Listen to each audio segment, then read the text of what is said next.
All right. All right, so let's get started. So hello, everyone, and welcome to the Jobs of the Future Emerging Technology Roundtable. I'm Tracy Raissis, your host and moderator for this session. We have a fast-paced and ever-changing world going on right now with technology, and we have this technological revolution where we have the convergence of a lot of emerging technologies. And there's a lot going on in this space between blockchain, artificial intelligence, augmented reality, and virtual reality. And these transformative forces are not only disrupting traditional industries, but creating new ones. So we have today a fantastic group of panelists who are here to discuss with us and explore these synergistic technological changes that are happening. So I'd like each of our panelists to introduce themselves. And let's start with Adi. Oh, hi, Tracy. It's great to be here. I think it'll be a really good conversation. I've been working on like the future of work for so long that was the history of work, I suppose, for a long time. I've been doing a research project for the University of East Anglia for a number of years now on how to help deprived communities around England and France. So looking at some of the less travelled parts of the future of work, perhaps, while also keeping my toe in the water of the more high-tech end of things by mentoring startups around Europe as well. So yeah, a bit of a professional gadfly, I suppose you could say. Thank you. Heather. Hello, thank you, Tracy. And Adi, it's interesting to follow a professional gadfly. Hello, everyone. My name is Heather Lee Flannery. I am the co-founder and chief executive officer at AI Mind Systems Foundation. MIND is an acronym for My Individual Network Data. And our work at the foundation involves taking a literally person-centered view to the future of converging exponential new infrastructures and enabling vulnerable, underserved populations to be able to benefit from, access, and utilize these converging technologies as early as possible, perhaps even among the earliest of us who might be able to benefit from these technologies. I've been in healthcare and life sciences in the public and private sector consecutively since 2005, and my career got started with the dawn of the commercial internet. So I've been on the bleeding edge of emerging technologies for it's just a little bit over 30 years now, and delighted to be here to speak with you all. Thank you. Thank you. All right, Sean. Well, hello, everyone. Hello, Tracy. It's good to be here. I'm Sean Turner. I'm Technical Director of Anota Limited in the UK, and we are an automation and document management consultancy. We really specialise in streamlining administrative and paper-heavy processes using AI and workflows to really allow businesses to leverage that transactional data in new ways and enable their teams to grow in capability and performance. As I say, we're based in the UK. We are based on the university campus in Kingston upon Hull. And most of our clients are automotive, medical manufacture, logistics and distribution. We're currently working on some accounts payable automation software that we've developed, and we're just fine-tuning that around AI. I've worked in IT, well, since 1992, really. I specialize in complex systems analysis, integration, design, and I've also got a background in primary education and currently working in automation projects. I'd describe myself, I suppose, as a bit of a technology evangelist, as an AI optimist, and as an advocate for human creativity. And I'm a bit of a theology nerd. That's me. Thank you. Well, welcome, everyone. And I think this is going to be a great discussion. So typically I start with big picture. So what are you all seeing in the industry right now? What specific technology use cases are you seeing that's kind of creating the most amount of promise?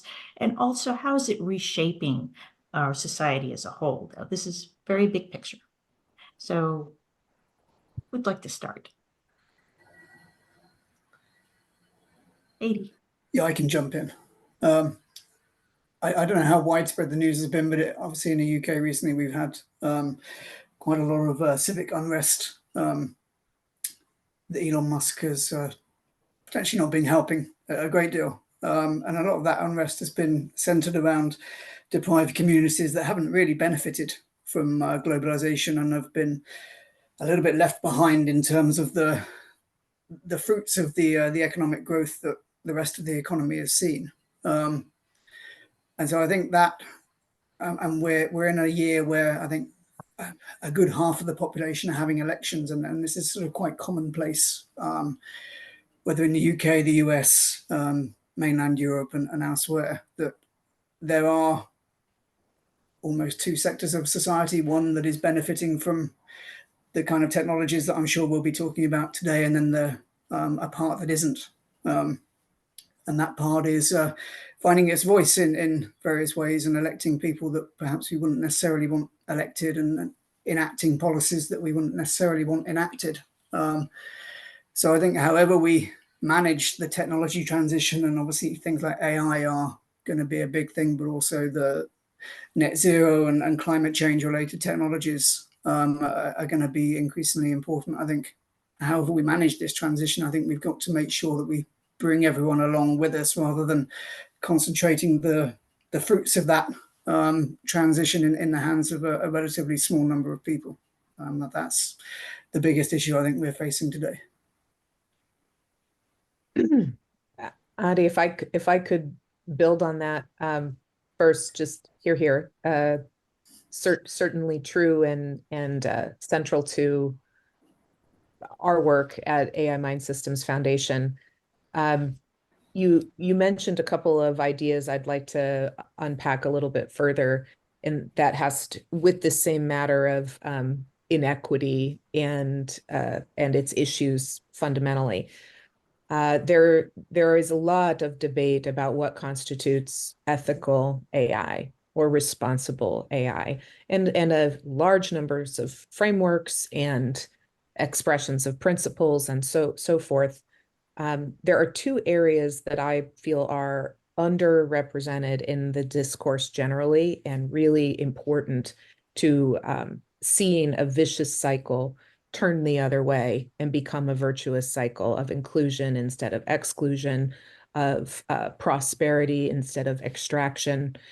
And they are an equitable and just, financially and economically just data economy, and an environmentally sustainable and equitable path to computing resources.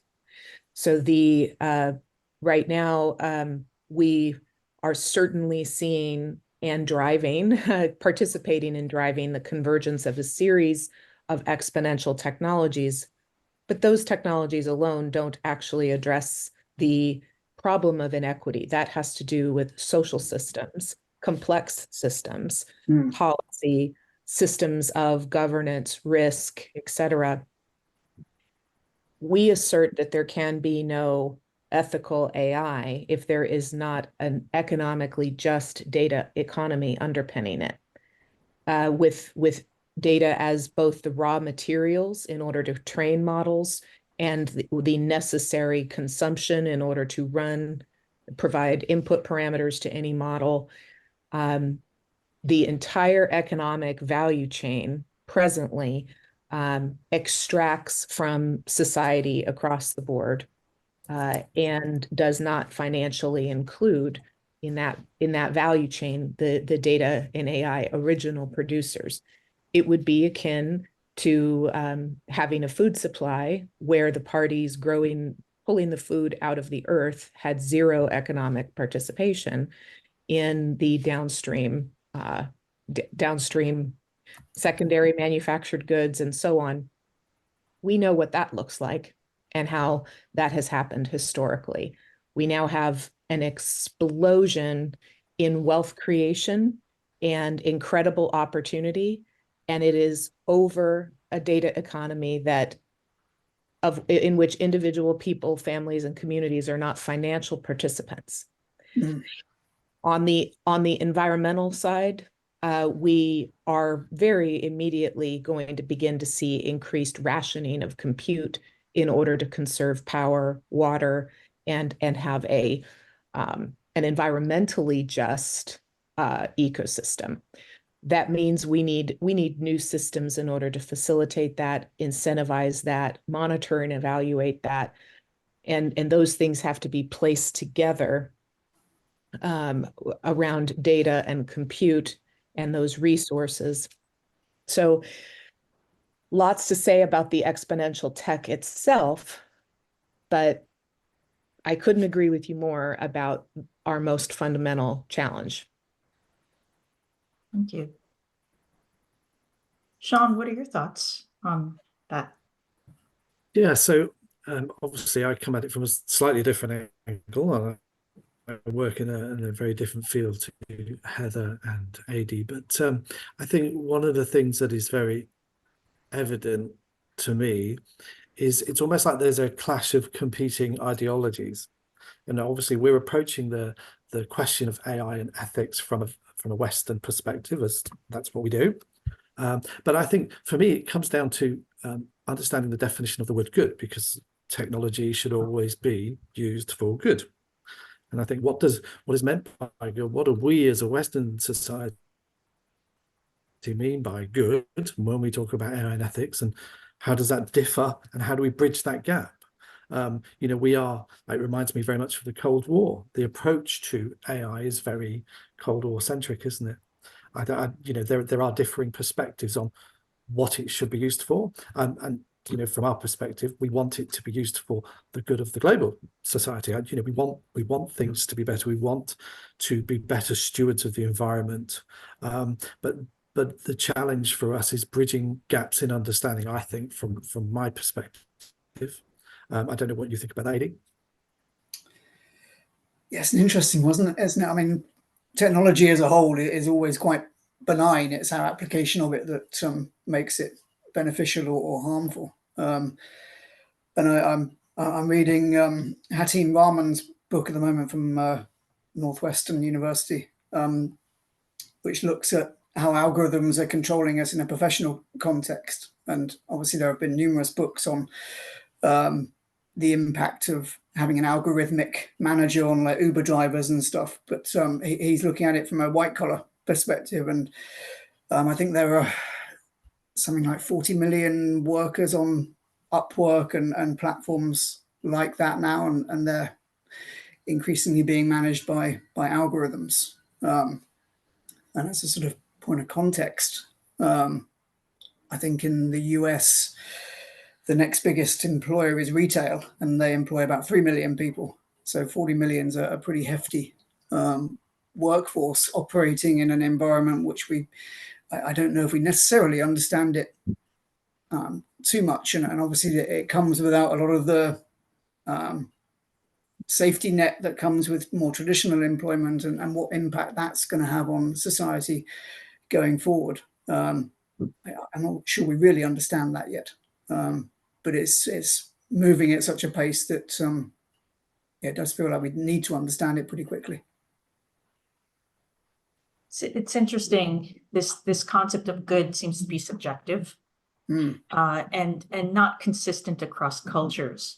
The same thing with ethics. What's ethical in one country is not necessarily ethical in another, and it falls into this space that I call lawful but awful. Still, you know, within whatever rules and regulations you have, but still horrible customer experience overall. And the impact of this, the algorithms as an example, driving more and more of what our performance is at work is something that can be concerning. That's why one of the things that one of the organizations that I work with, AI 2030, focuses on is responsible AI. So we try to normalize across the board what's responsible and how to use AI from a responsible standpoint. But I want to move on to the more practical side now. So you've all brought up some very interesting points. From a practical perspective, what do you see as the primary challenges associated with addressing these areas, and also what kind of tools are out there? Who wants to start? Sean? Wow. So again, I mean, I deal a lot with organizations who are going through automation processes and streamlining a lot of what they're doing. They want to utilize the technologies that's there. And I think part of the challenge is for what we see is to move away from the very fixed idea of cost reduction and more about move people more towards unleashing this potential that people have within their organizations. I think in terms of the tools and the way that we frame discussions, I think Heather, you might have mentioned a framework that Harvard, or you might have come across this framework that Harvard have designed, something about enhanced decision making around AI, and it talks about grounding technology and flourishing principles and specializing cultural integration and a holistic approach to how we implement this technology. And on a micro level, that's how we try to approach these projects with our clients, is really to talk about not just how is it going to benefit the organization, but how can we shift it to benefit the people who are currently doing the roles that are going to be automated. How do we upskill them? How do we encourage them to get on board with this process, and actually how do we help them flourish outside of this very restricted role they've got? And that's a very big challenge, particularly when obviously we're talking about business and corporate structure. So I mean that's a very ongoing conversation that we have, and utilizing particularly the Harvard ethics approach has worked really well in framing those conversations.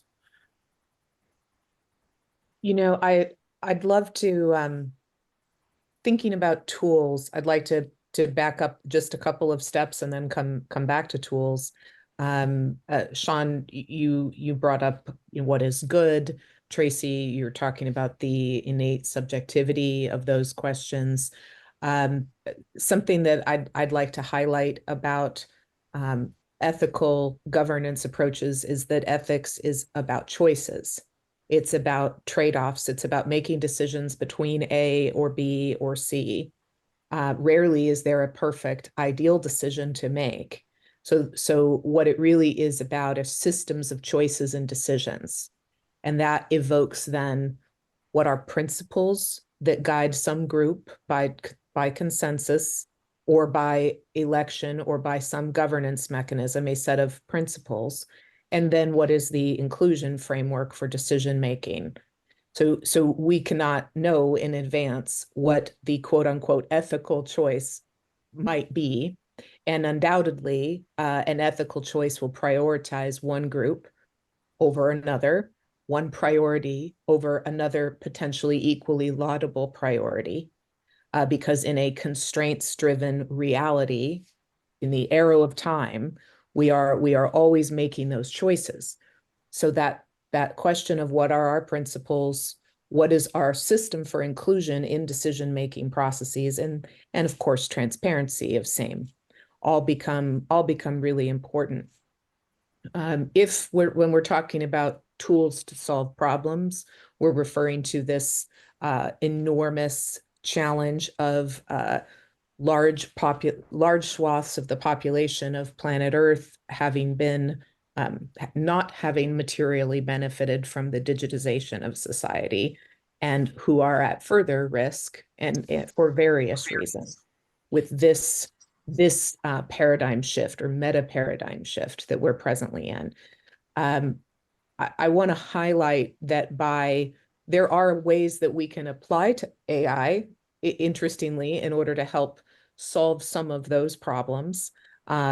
And there are a wide range of blockchain and Web3 and privacy enhancing technologies that also necessarily must be brought to bear to make it all work. So this includes systems of computational governance, which requires systems of identity that are verifiable and can become self-sovereign. If there is to be financial equity, inclusion, and participation, there has to be a method of effectively having a gig economy model meet a new data economy. And that becomes another kind of income stream, another kind of wealth generation that can contribute into overall economic growth, but especially what we wish for is outsized and rapid nonlinear acceleration of economic growth for those who have been unfortunately left behind, potentially generationally. And I believe that this combination of technologies and novel systems of governance, new institutions that don't exist today that need to be brought to bear, we can have a leapfrog effect where we can have a more rapid amelioration of our inequities, not like a rapid approach to that, as opposed to perhaps a resolution that looks like it's another 5 generations away. That's very exciting, and it does have to do with this combination of tools available for us to work with. I mentioned a few, but there's the privacy tech, a series of different Web3 tech, and how it is that they can be deployed and utilized in concert with a range of AI scenarios. It can be very powerful. I agree. There's a lot of power there. Adi, what are your thoughts in this space? Just to send it back to you guys again, if I may, before I add a few approaches of my own. Obviously, for a long time, the tech industry has been moving fast and breaking things, and even this week, Eric Schmidt was arguing that AI startups should be stealing content and then getting the lawyers to sort out the mess afterwards. How safe do you feel with the custodians of the tech industry at the moment that it is going to be inclusive and responsible?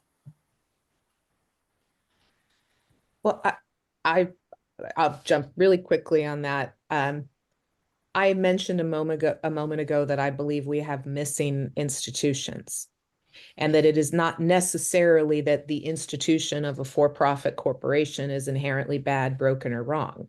Mm. I suggest it is none of those things, or that our systems of political governance are, irreparably damaged or anything to that effect.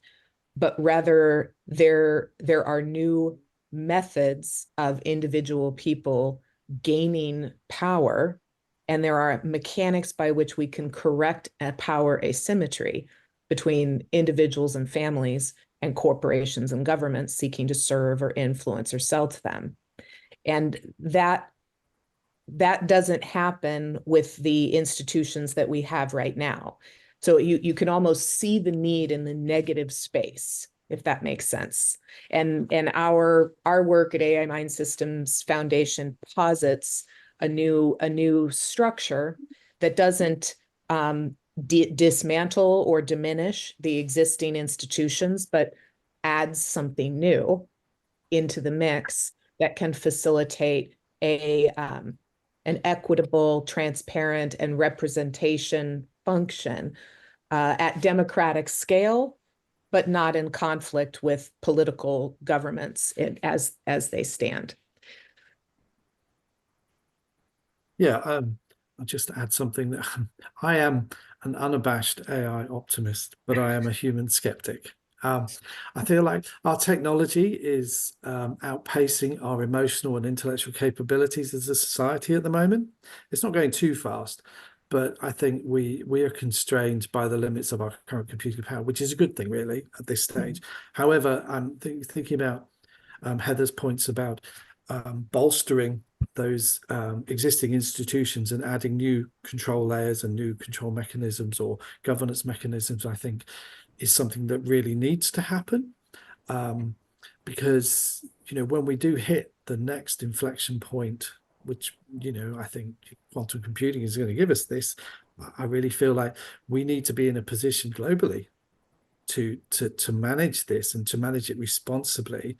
And I like the idea of adding things to institutions to make it more robust.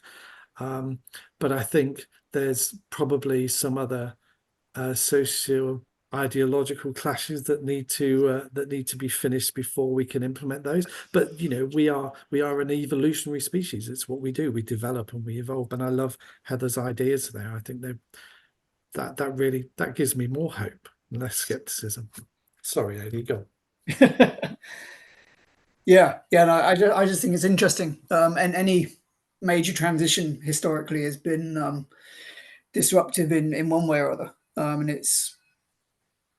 I would love to think that we've got better at managing that disruption and not causing any sort of fallout. And I suppose time will tell whether we've achieved that.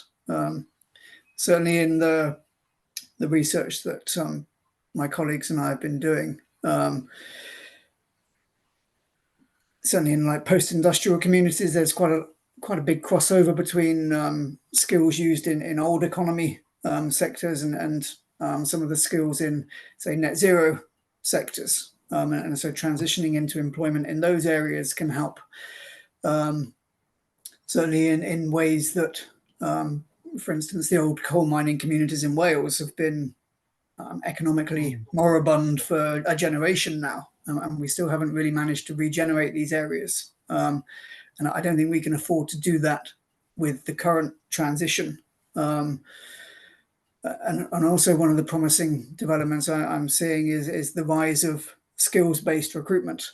So we're not necessarily relying on credentials that can take 3 to 4 years and a lot of investment financially. And it's a little bit more adaptive to the skills that people are developing, hopefully throughout their life. So if we can sort of transition towards that, that's also going to be beneficial, I think, in helping people to adapt to whatever changes sort of unfold over the next decade or so.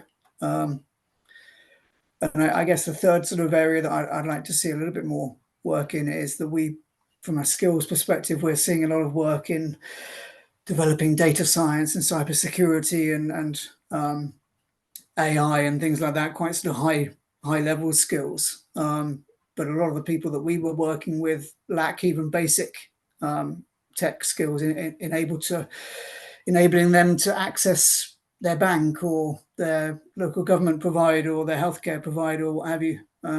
So just remembering that the basic digital literacy is also pretty important, and it is a key stepping stone to enable people to progress in their lives. So not forgetting basic skills at the same time as we're trying to develop the high tech end of things. Yeah, I think that's an important point. That gap is quite noticeable, and we're in Hull, where I am. We've started. Well, they're developing a very much a green technology hub, and that's really taking off. But again, it's that evidence of people who can't access because they don't know how to use that technology. Yeah. And there is a gap that is really, and it's not just a generational gap. I think it's, it is related to economic performance, I think, isn't it? I mean, is that what you see, Adi? Yes, very much so. Yeah. This is one area that has given me disproportionate levels of hope and enthusiasm, in that the very technology that is the centerpiece of what we're discussing here, AI, I think perhaps for the first time in the history of emerging technologies, has the potential to turn around that learning curve and make technology accessible to meet people where they are. So for example, voice technology that can translate in audio into an indefinite number of languages with reasonable levels of accuracy, depending on the security situation you're talking about, is technology that already exists. Do we have a business model where it can be deployed and used and benefit the populations? Not quite yet, but that's an example where we can use this technology to bridge digital literacy, health literacy, financial literacy, general literacy, multi-language support, and non-native language challenges. it's a huge problem, but I feel like all of a sudden we have this tool set that can allow us to communicate differently, to make different assumptions about what the input and output systems even are. I mean, with voice biometrics and voice technologies, we could educate, teach, coach, mentor, inform populations that simply need to be able to speak and understand in their native language. And that can, that just that one potential is so inspiring in what it could do if applied well. And I think that's that's the the point, point. isn't it? That's the Yeah. point. That is the point. We all agree that is the point. And I call that the duplicity of the AI potential. So you have all these great things that are happening now, and you have all these great things that could happen in the future, but they're far in the future. I think in the immediate term right now, it may cause a little bit of what they call the digital divide because of that access. There are people that have more access than others do, and it may in the short term create a larger digital divide, which I think will resolve itself more longer term, but that's still to be seen. Which brings me to the next point I want to discuss. There's one looming question around AI and the use of all of these emerging technologies, and that is the effect that these are going to have on employment.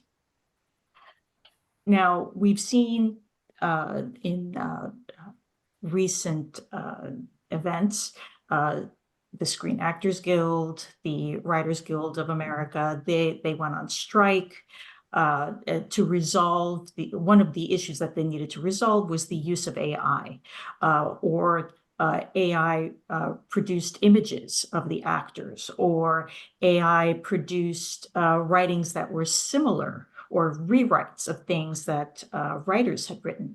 And these were all resolved, at least temporarily, in the negotiations. But you're going to see a lot more of this happening and across industries, and more people are going to get very concerned. In light of these potential shifts in the job market, what skills specifically, you've all talked about skills at some point in your discussion, what kind of skills do people need to enhance in order to be able to survive in the future? And is it just the responsibility of the individual, or is it also the responsibility of the institutions to ensure that people are upskilled? So who wants to start? Well, I can start from my experience in dealing with organizations around particularly around roles that are going to be sort of phased out through automation. I've always held that it's a dual responsibility, but that primarily the responsibility, in this case, if it was an employment, would lie with the employer, because what we're talking about essentially, and I've always believed technology is about people, it's enabling that flourishing, it's enabling and empowering people to become more. Now, technology is there to help us deal with the mundane. And the mundane is becoming very, very different. But if I think about artists, for example, if I think about how you've got generative AI now that's creating images, wonderful images and lots of content, but the value of human created art, I think, is still there, and people are still going to want that. They're still going to experience that. But I do think that, going back to your point about whose responsibility, I think it lies with the tech companies that are providing this technology, and with the institutions or the employers who are benefiting from that, in my opinion.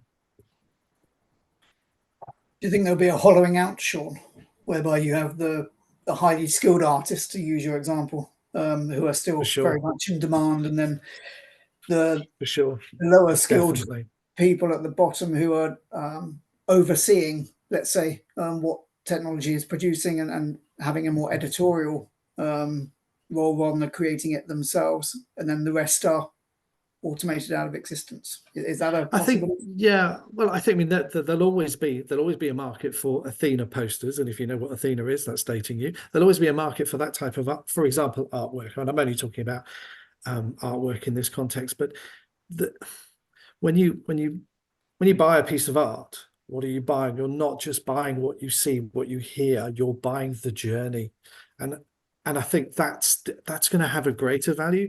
But yes, there are going to be what I suppose you would call perhaps jobbing creatives that are going to move more towards using generative AI to do what they need to do.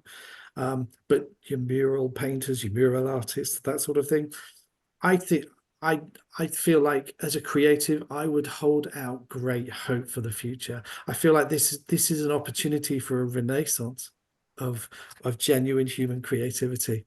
I think AI in this sense is going to enable creativity to explode. I don't think it's not going to cancel it out. The value of human creativity, in a way, I think it's going to allow people to explore their creativity more. It's going to allow people to understand their own potential. I'm really excited by what it's going to do. And in my discussions with my artist friends, they're the same.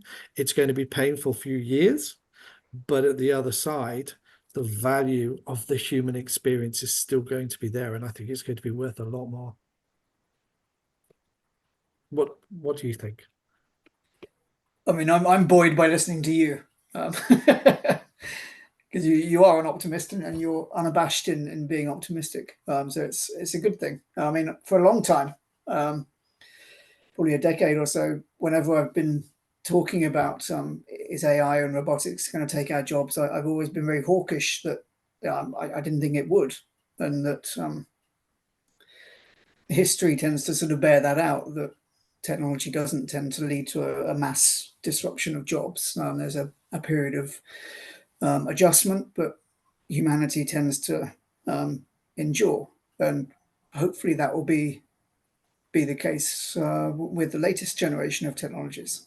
I suppose my only slight concern is whether we do downskill people so that they are providing that sort of babysitting capability almost to technology from a regulatory perspective, that we need a human to oversee things, to use a autonomous vehicle example, perhaps, that we don't have a driver in the cab, but we have a human there to oversee things should they be required. But that's not requiring the same level of skill, so therefore it probably won't receive the same level of pay. It won't be as enjoyable because they're just sitting in a cab rather than doing anything. And whether for those people there will be a degradation in their work from both a meaning and purpose perspective and also a financial perspective, but they're still employed. So,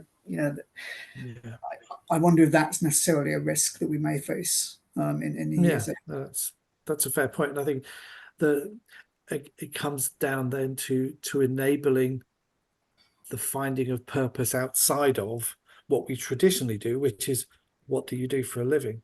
Well, actually, the purpose is, what is it becomes more of a question about, what does society really want and need? Does it need artists, or does it need babysitting Uber drivers? What does it need? I know what's society without art, without real art. Sorry, this was a conversation about AI, but there you go. No, Heather, what do you think of that? It's about emerging technologies. So all of this is fair game. Sorry, go ahead, Heather. No, not at all. Sean, I think you just put the nail on the head about what does society need. When we use the term skills, we're generally referring to a labor market. It implies a buying and selling. It implies that some entity can make a business case in order to develop surpluses or profits as a result of paying for some labor category. And that is it has been for generations our historical labor market construct, and all other roles that benefit society have not been quantified, compensated, or economically recognized, though when those roles diminish or are denigrated, all of society suffers and yells loudly about said suffering. But the existence of a labor market is a narrower view than what society needs. And what I'd like to unpack that just a little bit in terms of my optimism about the creative potential of the miracle of the human mind, especially when we can work in broad teams and form super intelligences and be augmented by all kinds of artificial intelligences that aid us. What I mean by that is that our creative output as individual human beings, as communities, or as all of humanity is unimaginably vast. Any point in history that we would have placed ourselves, it would have been quite difficult to imagine brand new creative outputs that later became routine.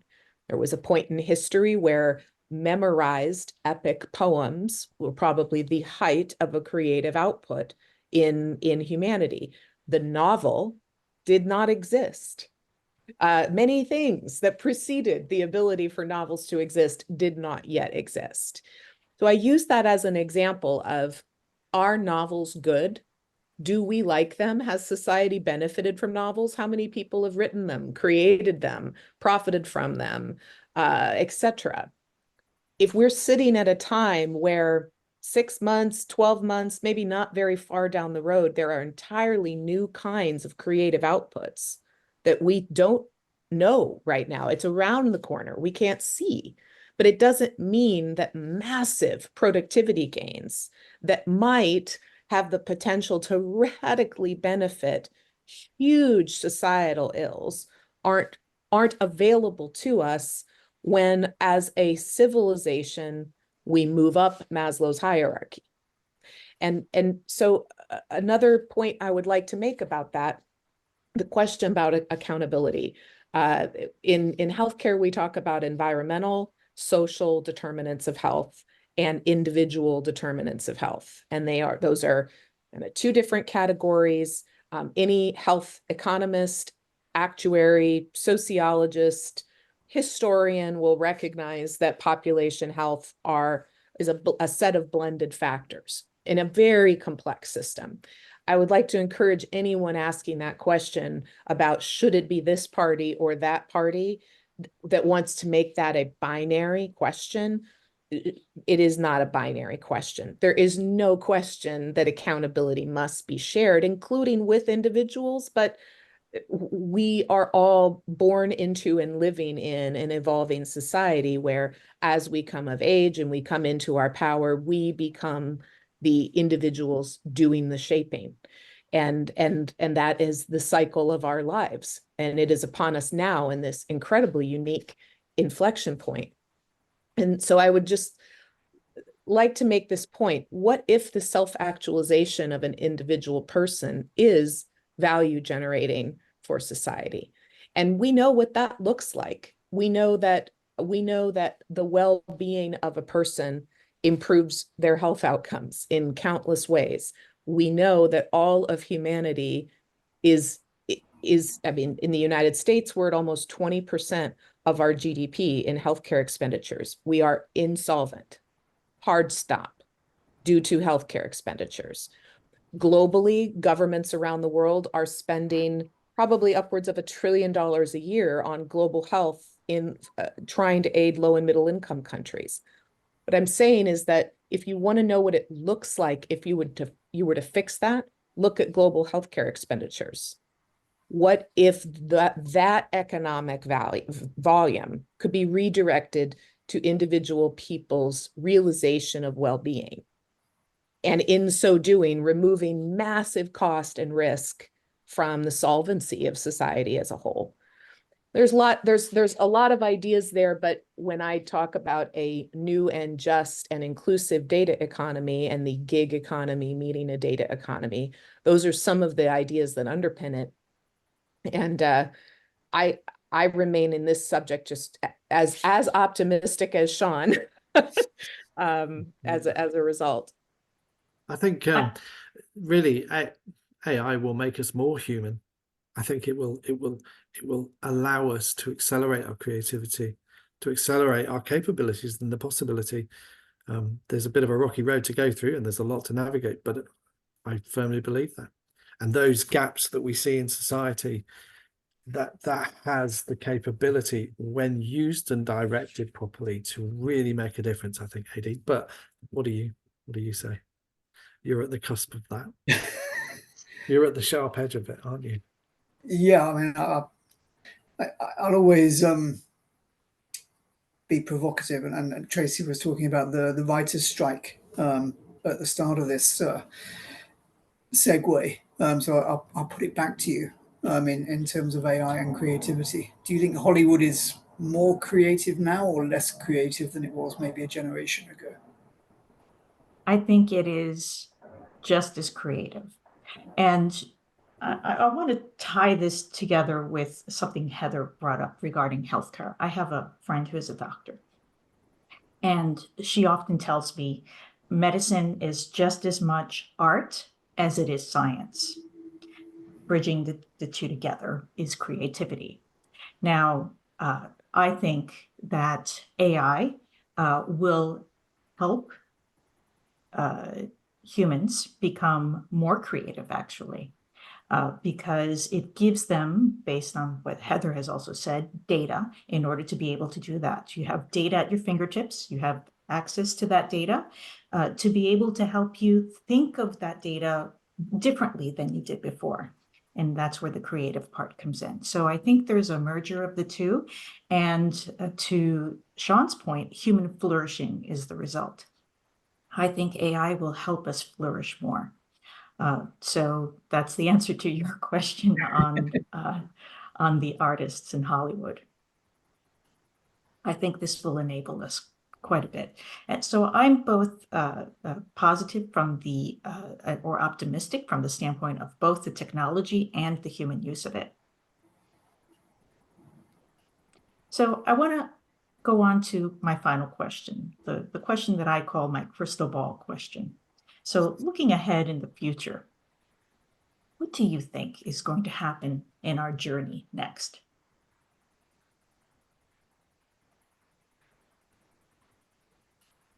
I want to start with Heather this time. Oh dear. You. Should I assume that we are actors shaping that? Or should I say, if we did nothing differently from where we sit right now, what is our trajectory? How would you, from what lens? I think all of you are actors shaping it. Well, then I'll go ahead and double down on my optimism and say, I believe coalitions are forming and creating more alignment and more opportunity to force multiply and support one another. All that's to say, I think that implementing new systems of inclusion, of governance, of transparency that can enable the vast potential with the guardrails that are needed, it's upon us. I think it's happening. I think that as long as we don't take our foot off the gas, as it were, but now that's a fossil fuel reference, haha. But if we stay focused on urgent action, and for me, it is always urgent action because I think of the millions of children that die every year because they don't have access to clean water. I think about the vast potential we have to make more progress on discovering treatments and preventative measures for cancers in the next 3 years than we may have made in the last 50. As a result, I mean, I could keep thinking about all of these things, but if we stay focused on directing the potential at society's most massive and significant pain points, and we just focus there, keep the energy there, build the coalitions around the needs of those populations, and many want to do that. I think we could make really, really rapid progress. Everyone that I work with will say, this is a 5 to 10 year thing. And if I believed it were a 5 to 10 year thing, I would not be working the way I work. I feel like it is near at hand, that careful, coordinated action in the next 6 months has the potential to have to start cascades of real impact soon. So that's, am I wrong? We'll see. I don't know, but that's how I feel. And I'm operating on that basis. Good for you, Heather. I love that. Well, the thing is, we've got to be optimistic about it. And I think I concur. I think there is an urgency to deal with some of the bigger issues. And I think, I feel like there's going to be a move away from company-led innovation to more cooperative, social-led innovation. I think we're going to see the emergence of some real left field ideas over the next 5 years, if we're not sidetracked at all. I think once people realize that they can move beyond prompts and there's more to it than that, I think we're going to see perhaps the next 5 years, I'm not going to say 10 years, 5 years, we'll see some real sea changes. As I say, I'm an optimist, and I just feel like we're at a point of real change in the human journey. And I'm really excited for it. But I am a little nervous, as you would be. But that's because, perhaps sometimes you feel like you don't have a say, but we do. We do have a say. We are all actors, as you say, in this great game. And if you look at the innovation, the innovative leaps of the past, we can do it again. And I am very optimistic. Yes, very.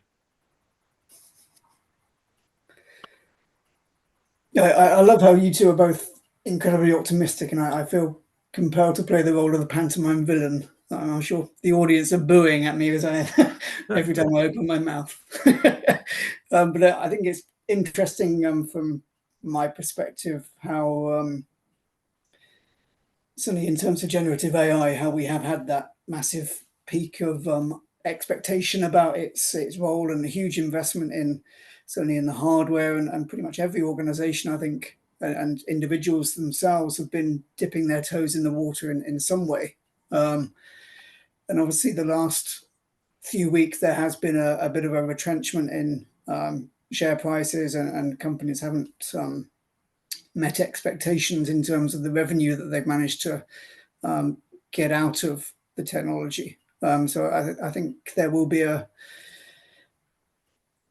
perhaps a reset in terms of what is capable, and what the technology will do for us over the next 6 to 12 months, as we gain a greater understanding of its role in society and in the economy. And I think that's good, because I'm always in favor of realistic analysis of things, rather than necessarily being driven by hype and the PR machine. So yeah, I think that will be interesting from my perspective, how it does unfold, whether we are taking the linear approach that we saw with things like cloud and social media, where there wasn't these peaks and troughs. It was quite a steady progression in terms of growth of numbers and impact and so on, or whether it will be more akin to the dot-com boom or the railway boom way back when, where there was a huge investment, a huge crash, and then it gradually became formative in terms of its impact on society. So yeah, let's wait and see. Will be my skeptical approach, I guess. Sorry. So bring it all together. Maybe we call it cautiously optimistic. Yes, let's go with that. All right. Cautiously optimistic. Well, those were all the questions that I had. So this was a fantastic discussion. Thank you to all of you for joining us today. We covered quite a bit of ground and had a great discussion. And I think the term cautiously optimistic is, I'd like to close on that one. So thank you again. And that draws this panel to its close. Thank you. Thanks, Tracy, and thanks, everyone. Thanks very much. Bye. Thank you.